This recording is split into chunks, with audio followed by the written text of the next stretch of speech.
Cockroach जनता पार्टीने उद्या देशभरात आंदोलनाची घोषणा केली आहे। प्रत्येक जिल्ह्यात विद्यार्थी संघटनांनी निदर्शनं करण्याचं आवाहन करण्यात आलंय। दिल्लीत राजकीय वातावरण तापलंय। राहुल गांधींसह इंडिया आघाडीच्या खासदारांनी महात्मा गांधींच्या स्मृतीस्थळी जाऊन अभिवादन केलं। राहुल गांधींनी पळपुटेपणा सोडून संसदेत चर्चा करावी असं वक्तव्य मुख्यमंत्री फडणवीसांनी केलं, तर ठाकरे सरकारच्या काळातच टीईटी घोटाळा झाल्याचं म्हणत त्यांनी घणाघाती टीका केली। दिल्ली जंतर मंतरच्या 1.5 किलोमीटरच्या परिसरात इंटरनेट सेवा तात्पुरती बंद ठेवण्याचे आदेश देण्यात आलेत। आज सकाळी 8 ते रात्री 12 वाजेपर्यंत इंटरनेट सेवा बंद असणार आहे। विद्यार्थ्यांच्या आंदोलनाला पाठिंबा देण्यासाठी ठाकरे बंधू मैदानात उतरलेत। 26 जुलैला शिवतीर्थ ते सिद्धिविनायक मंदिरापर्यंत मोर्चा काढण्यात येणार आहे। जंतर मंतरवर आंदोलन करणाऱ्या विद्यार्थ्यांना सुप्रीम कोर्टाच्या वकिलांनी पाठिंबा दिला। सुप्रीम कोर्टच्या आवारात यावेळी वकिलांनी संविधानाची प्रस्तावना वाचली। मुंबई महानगरपालिकेत सत्ताधारी विरोधक भिडले। दिल्लीतील विद्यार्थ्यांवरील लाठीचार्जचा निषेध करत विरोधकांनी जोरदार घोषणाबाजी केली। ताब्यात घेतलेल्या आंदोलकाला ड्रग्सच्या खोट्या प्रकरणात अडकवण्याची धमकी पोलिसांनी दिली आहे। सायनमधील पोलीस कर्मचाऱ्याचा व्हिडिओ व्हायरल झाला। दिल्लीतील जंतर मंतर इथल्या विद्यार्थ्यांवर झालेल्या लाठीचार्जच्या निषेधार्थ वंचित बहुजन आघाडीनं पुकारलेल्या महाराष्ट्र बंदला अकोल्यात प्रतिसाद मिळताना दिसतोय। वंचित बहुजन आघाडीच्या कार्यकर्त्यांनी अकोला शहरात मोर्चा काढत व्यापाऱ्यांना दुकानं बंद ठेवण्याचं आवाहन केलं। बंद दरम्यान कायदा आणि सुव्यवस्था अबाधित राहावी यासाठी शहरात पोलिसांचा तगडा बंदोबस्त तैनात करण्यात आला आहे। दिल्लीत विद्यार्थ्यांवर करण्यात आलेल्या लाठीचार्जच्या निषेधार्थ वंचित बहुजन आघाडीनं महाराष्ट्र बंदची हाक दिली आणि या बंदला अकोल्यात हिंसक वळण लागलं। मूर्तिजापुरात काही दुकानं बंद न केल्यानं कार्यकर्त्यांनी तोडफोड केली। पोलिसांनी वेळीच हस्तक्षेप केल्यानं मोठा अनर्थ टळला। रत्नागिरी जिल्ह्यातील दापोलीमध्ये शिवसेना, उभाटा, मनसे, काँग्रेस आणि राष्ट्रवादी शरद पवार पक्षाच्या पदाधिकाऱ्यांनी आंदोलन केलं। यावेळी केंद्र सरकारच्या धोरणांविरोधात घोषणाबाजी करण्यात आली। यानंतर आंदोलनकर्त्यांनी दापोली पोलीस ठाणे आणि प्रांताधिकारी कार्यालयात जाऊन आपल्या विविध मागण्यांचं निवेदन दिलं। दिल्लीमधील जंतर मंतर इथे विद्यार्थ्यांवर झालेल्या लाठी हल्ल्याच्या निषेधार्थ वंचित बहुजन आघाडीनं पुकारलेल्या महाराष्ट्र बंदला बुलढाणा जिल्ह्यात चांगला प्रतिसाद मिळाला आहे। सकाळपासून अनेक व्यापारी प्रतिष्ठानं बंद ठेवण्यात आली।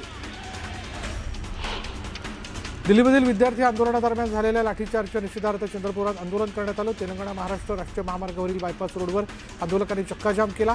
आंदोलनात विद्यार्थी, पालक आणि नागरिक मोठ्या संख्येनं सहभागी झाले होते। काँग्रेसच्या शिष्टमंडळानं मुंबई पोलीस आयुक्त देवेंद्र भारती यांची भेट घेतली। शांततामय मार्गाने आंदोलन करणाऱ्या विद्यार्थ्यांवर सुरू असलेली दडपशाही बंद करा असं आवाहन त्यांनी केलं। काँग्रेस प्रदेशाध्यक्ष हर्षवर्धन सपकाळ, काँग्रेस वर्किंग कमिटीचे सदस्य नसीम खान, आमदार भाई जगताप यांच्यासह काँग्रेस नेते या शिष्टमंडळात सहभागी होते। दिल्लीत आपल्या मागण्यांसाठी आंदोलन करणाऱ्या विद्यार्थ्यांवर पोलिसांनी केलेल्या लाठीचार्जच्या निषेधार्थ भिवंडीत आंदोलन करण्यात आलं। काँग्रेसच्या वतीनं केंद्र सरकारचा निषेध करत जोरदार घोषणाबाजी करण्यात आली। यावेळी काँग्रेसच्या वतीनं भिवंडी प्रांत कार्यालयात निवेदन देण्यात आलं। यावेळी कोणताही अनुचित प्रकार घडू नये यासाठी मोठ्या प्रमाणात पोलिसांचा फौज फाटा तैनात होता। महाराष्ट्रातील जळगाव इथल्या विद्यार्थी दिल्लीतील जंतर मंतर आंदोलनाला पाठिंबा देण्यासाठी दाखल झालेत। ते गेल्या काही दिवसांपासून आंदोलनात सहभागी झालेत। विद्यार्थ्यांनी आपल्या मागण्यांबाबत भूमिका मांडत आंदोलन सुरूच ठेवण्याचा निर्धार व्यक्त केला। दिल्लीतील आंदोलनाच्या पार्श्वभूमीवर सिंधुदुर्गातील कुडाळमध्ये भाजपतर्फे केंद्र सरकारच्या समर्थनार्थ मानवी साखळी करण्यात आली। यावेळी भारताच्या अखंडतेच्या घोषणा देण्यात आल्या। पेपरफुटीचं समर्थन नाही, विद्यार्थ्यांना न्याय मागण्याचा अधिकार आहे। मात्र या आंदोलनाच्या आडून देशात अराजकता निर्माण करण्याचं राजकारण सुरू असल्याचा आरोप भाजप जिल्हाध्यक्ष प्रभाकर सावंत यांनी केला। छत्रपती संभाजीनगरमध्ये इमरती आणि जिलेबी उपाहारगृहावर अन्न आणि औषध प्रशासनाने मोठी कारवाई केली। अनियमिततेमुळे एफडीएने संबंधित उपाहारगृहाचा परवाना तात्काळ निलंबित केला। तसंच अन्नपदार्थांचे नमुने प्रयोगशाळेत तपासणीसाठी पाठवण्यात आले। वाशिम जिल्ह्यातील कारंजा तालुक्यातल्या कामरगाव इथल्या आठवडी बाजारात अस्वच्छतेचं साम्राज्य पसरले। पावसामुळे बाजार परिसरात चिखल आणि घाण पाणी साचल्यानं नागरिकांना अडचणीचा सामना करावा लागतोय। बाजार परिसरात तातडीनं स्वच्छता करण्याची मागणी करण्यात आली। नियमांचं उल्लंघन करणाऱ्या खाद्यपदार्थ विक्रेत्यांवर कठोर कारवाईची मागणी करण्यात आली। छत्रपती संभाजीनगरमध्ये भटक्या कुत्र्यांनी धुमाकूळ घातला। यावेळी एकावर कुत्र्याने हल्ला केला आणि यामुळे नागरिकांमध्ये भीतीचं वातावरण आहे। तातडीनं मोकाट कुत्र्यांचा बंदोबस्त करण्याची मागणी करण्यात आली। खुलताबाद तालुक्यातील वेरूळ शिवारात कुत्र्याच्या हल्ल्यात एका चिमुकल्याचा मृत्यू झाला आहे। सार्थक पाटील असं मृत्यू झालेल्या चिमुकल्याचं नाव आहे। भटक्या कुत्र्यांचा तातडीनं बंदोबस्त करण्याची मागणी करण्यात आली। वाशिमच्या मालेगाव तालुक्यातील जवळका रेल्वे गावात 4 वर्षांच्या चिमुकलीवर रानडुकरानं हल्ला केला आणि या हल्ल्यात ही चिमुकली गंभीर जखमी झालेली आहे. जवळका गावात सकाळच्या सुमारास रानडुकरांचा मोठा कळप आल्यानंतर त्यांनी हायदोस घातला. यावेळी चिमुकलीवर हल्ला चढवण्यात आला. दरम्यान चिमुकलीला उपचाराकरता वाशिम जिल्हा सामान्य रुग्णालयात दाखल करण्यात आला. अशातच प्रशासनानं योग्य उपाययोजना कराव्यात अशी मागणी केली जाते. चंद्रपूर जिल्ह्यातील भद्रावती शहरात दहशत माजवणाऱ्या बिबट्याला जेरबंद करण्यात आलं. यामुळे परिसरातील नागरिकांना मोठा दिलासा मिळाला. गेल्या 8 दिवसांपासून बिबट्याच्या दहशतीमुळे नागरिकांमध्ये भीतीचं वातावरण होतं. ठाण्यात अजित पवारांच्या जयंतीच्या निमित्तानं अविस्मरणीय दादा कार्यक्रमाचं आयोजन करण्यात आलं. त्या कार्यक्रमात संगीताच्या माध्यमातून अजित पवार यांना अभिवादन करण्यात आलं. सातारा जिल्ह्याच्या पश्चिम भागात महाबळेश्वर आणि जावळी तालुक्यात मुसळधार पाऊस पडतोय. सातारा जिल्ह्यातलं कण्हेर धरण 90% भरले. साताऱ्याहून मसवे गावाकडे जाणारा पूल आणि अहमदाबादवरून किडगावकडे जाणारा पूल पाण्याखाली गेला. प्रशासनानं नदीकाठच्या गावांना सतर्कतेचा इशारा दिला. नाशिक जिल्ह्याच्या कळवण दिंडोरी भागात गेल्या 3 दिवसांपासून मुसळधार पाऊस सुरू आहे. मालेगाव शहरातून वाहणाऱ्या गिरणा नदीनं पातळी ओढलेली आहे. नदीला पूर आल्यामुळं पुराचं पाणी नदीकाठच्या घरांमध्ये शिरलंय. त्यामुळे अनेक कुटुंबांना सुरक्षित स्थळी नेण्यात आलं. छत्रपती संभाजीनगर जिल्ह्याच्या खुलताबाद तालुक्यात जेटवाडा रसूलपुरा घाटात दरड कोसळल्याची घटना घडली. सुदैवाने या दुर्घटनेत कोणतीही जीवितहानी झालेली नाही. मात्र दरड रस्त्यावर आल्यानं 4 चाकी वाहनांची वाहतूक पूर्णपणे बंद करण्यात आली. तर दुचाकी वाहनांना अत्यंत सावधगिरीने मार्ग दिला जातोय. दरड हटवण्याचं काम सुरू झाल्यानंतरच वाहतूक पूर्ववत होणार आहे आणि त्यामुळे नागरिकांनी पर्यायी मार्गाचा वापर करावा असं आवाहन करण्यात आलं. मुंबईच्या दहिसर पूर्व परिसरात भरधाव कारने अनेकांना जोरदार धडक दिली. यात एका महिलेला गंभीर दुखापत झाली आहे. तर इतर काही जण किरकोळ जखमी झाले. जखमींवर रुग्णालयात उपचार सुरू आहेत. मद्यधुंद कार चालकाला पोलिसांनी ताब्यात घेतलं.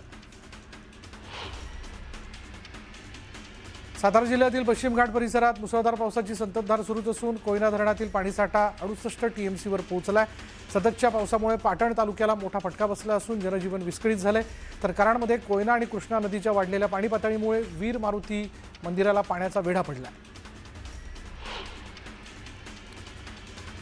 नाशिकमध्ये सुरू असलेल्या मुसळधार पावसामुळे आणि गंगापूर धरणातून सुरू असलेल्या पाण्याच्या विसर्गामुळे गोदावरी नदीला पूर आलाय. दरम्यान सोमेश्वर धबधबा ओसंडून वाहत असून त्याचं रौद्ररूप पाहायला मिळतंय. नदीच्या पाणी पातळीत सातत्याने वाढ होत असल्यानं प्रशासनाने नदीकाठच्या नागरिकांना सतर्क राहण्याचं आवाहन केलं. नाशिकमध्ये गोदावरी नदीच्या वाढलेल्या पाणी पातळीमुळे रामकुंड परिसरात बचाव कार्य सुरू आहे. गांधी तलाव परिसरात अडकलेल्या एका पर्यटकाला सुरक्षित बाहेर काढण्यासाठी बचाव पथकाकडून शर्थीचे प्रयत्न सुरू आहेत. यापूर्वी एका नेपाळी पर्यटकाची यशस्वी सुटका करण्यात आली असून प्रशासन परिस्थितीवर बारकाईने लक्ष ठेवून आहे. मुंबईला पाणी पुरवठा करणारे शहापूर तालुक्यातील तानसा धरण 100% भरलंय. धरणाच्या 38 दरवाजांपैकी 20 दरवाजे उघडण्यात आले. धरणाच्या पाणलोट क्षेत्रातून तानसा नदीत मोठ्या प्रमाणावर पाण्याचा विसर्ग करण्यात आला आणि यामुळे नदीकाठच्या गावांना सतर्कतेचा इशारा देण्यात आला. मनमाड मालेगावसह नाशिक जिल्ह्याच्या ग्रामीण भागात दमदार पावसाने पुनरागमन केलंय. गेल्या 3 दिवसांपासून सुरू असलेल्या संततधार पावसामुळे करपू लागलेल्या मका, कांदा, सोयाबीन, कापूस आणि इतर पिकांना मोठा दिलासा मिळाला. त्यामुळे दुबार पेरणीचं संकट टळून शेतकऱ्यांमध्ये समाधानाचं वातावरण निर्माण झालंय.